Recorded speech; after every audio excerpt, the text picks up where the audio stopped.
So task number 6, it says to define business and IT roles and add the logic behind this role's assignment as all the users from the department finance, and then they should all have this role assigned to them. Okay, so I'm going to start off by going to roles. So if you go to setup, there are our roles.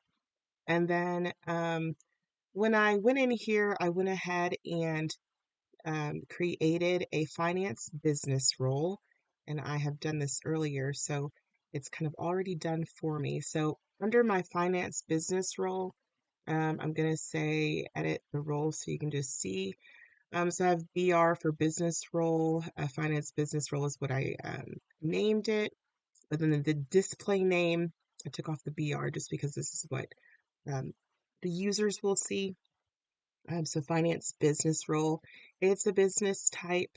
And then I wrote something represents the job function of financial professionals and outlines the desired state for their access. If this were a web account, I would make this more specific.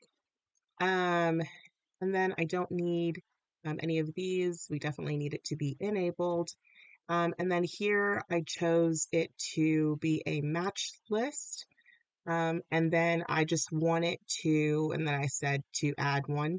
And then when I said add an identity attribute down here, I chose that the department, because that's what we're looking for, is that the department is equal to finance.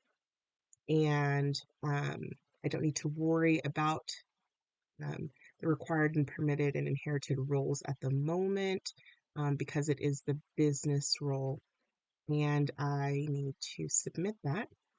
And then that's how this came here. And then to that, I just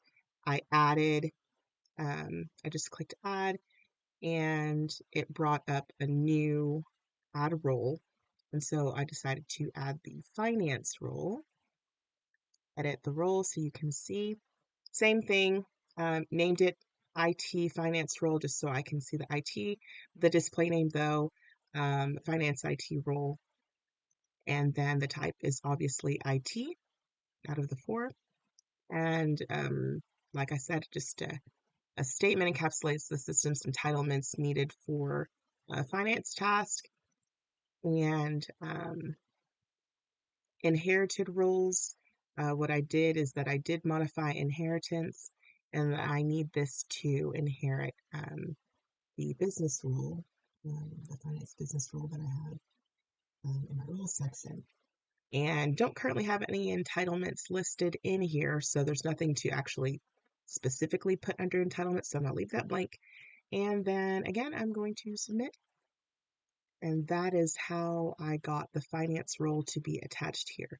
So once I do this, in order for everything to kind of um, assimilate to all of the users that have finance, you're going to need to go and run a task.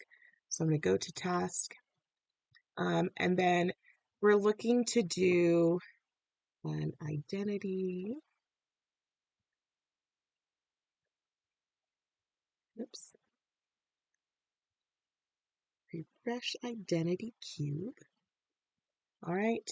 And then when I go in here, I want to make sure that this one, refresh assigned, detected roles, and promote additional entitlements is checked.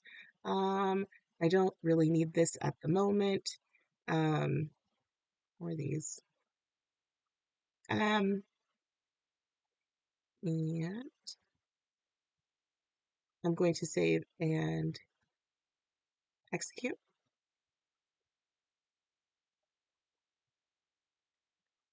Go to task results, right? And then it says that there are identities that were examined was 83 of them, and then managers discovered. So let's see if it has done anything. I'm going to go to my identity warehouse and see. Here we have that these users here, they had, let me see if I can expand that. Okay, so they had the finance business role attached. So I'm going to go into that user just to see. They have the department finance. So that is why in that, I'm sorry, under identity warehouse, that is why they have that finance business role attached to them because that we did that match list. All right, that is it. So any user that had finance um, as their department now has the assigned role of finance business role attached to them. All right, that's it.